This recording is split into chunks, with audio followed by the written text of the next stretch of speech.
আসসালামু আলাইকুম রহমতুল্লাহ। স্বাগতম জানাচ্ছি আপনাদের প্রিয় ইসলামিক চ্যানেল সাফায়াতুল কোরআনে।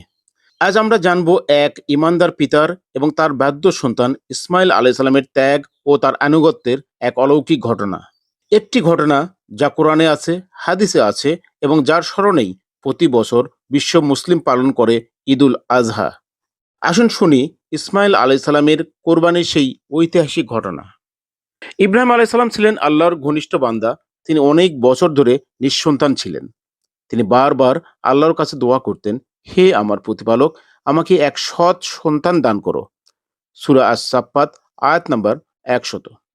আল্লাহ তাআলা তার এই দোয়া কবুল করে তাকে এক ধৈর্যশীল পুত্র সন্তান দান করেন। তিনি হলেন ইসমাইল আলাইসাল্লাম। তার জন্ম হয়েছিল ইব্রাহিম আলাইসাল্লাম ও হাজেরা আলাইসাল্লামের ঘরে। আল্লাহর আদেশে ইব্রাহিম আলাইসাল্লাম একসময় তার স্ত্রী হাজেরা আলাইসাল্লাম ও ছোট শিশু ইসমাইল আলাইসাল্লামকে রেখে যান এক নির্জন মরুভূমিতে, আজকের মক্কা নগরীতে। তখন সেখানে ছিল না কোনো মানুষ, পানি, গাছ বা খাদ্য। কিন্তু হাজেরা আলাইসাল্লাম বলেছিলেন, এটা কি আল্লাহর আদেশ? ইব্রাহিম আলাইসাল্লাম ইঙ্গিতে বললেন, হ্যাঁ। তখন তিনি বললেন, তাহলে তিনি আমাদের বিনষ্ট করবেন না। এরপর সেই স্থানেই জমজম কূপ সৃষ্টি হয় এবং ধীরে ধীরে গড়ে ওঠে মক্কার জনপদ। কয়েক বছর পরে যখন ইসমাইল আলাইসাল্লাম বড় হতে লাগলেন, তখন একদিন ইব্রাহিম আলাইসাল্লাম স্বপ্নে দেখলেন যে তিনি তার সন্তানকে কোরবানি করছেন। এটি কেবল স্বপ্ন ছিল না, নবীদের স্বপ্ন ওই হয়। এই বিষয়টি কোরআনে এসেছে, হে আমার সন্তান, আমি স্বপ্নে দেখেছি যে আমি তোমাকে কোরবানি করছি। তুমি বলো তোমার মত কি? সূরা আস-সাফফাত আয়াত নাম্বার 102। ইসমাইল আলাইসাল্লাম কোনো দ্বিধা করেননি। তিনি জবাব দিলেন, হে আমার পিতা, আপনি যা আদিষ্ট হয়েছেন তাই করুন। ইনশাআল্লাহ আপনি আমাকে সবরকারীদের অন্তর্ভুক্ত পাবেন। সূরা আস-সাফফাত আয়াত নাম্বার 102। এই দৃশ্য ছিল আল্লাহর আদেশে একজন পিতা তার সন্তানের গলা কাটতে চলেছেন, আর সেই সন্তান নিজে রাজি হয়েছেন সে কোরবানির জন্য।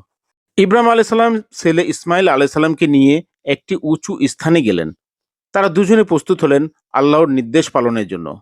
ইব্রাহিম আলাইসাল্লাম চোখ বেঁধে ফেললেন, কাঁপতে থাকা হৃদয়ে ছুরি চালালেন।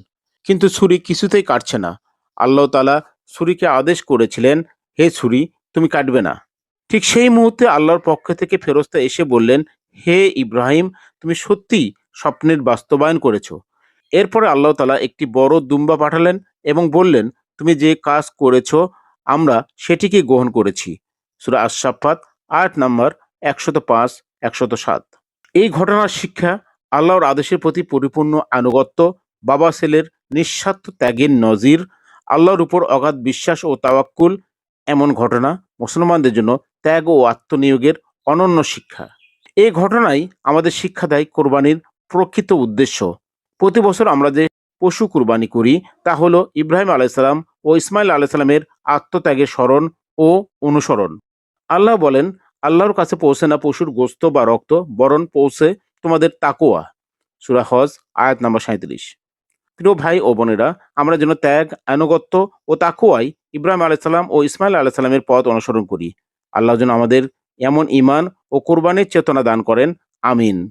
এই গুরুত্বপূর্ণ সত্য ইতিহাস আপনাদের ভালো লাগলে ভিডিওটি লাইক করুন, শেয়ার করুন এবং সাফায়াতুল কোরআন চ্যানেলটি সাবস্ক্রাইব করতে ভুলবেন না। পরবর্তী পর্বে আবারও দেখা হবে। আসসালামু আলাইকুম ওয়া রাহমাতুল্লাহ।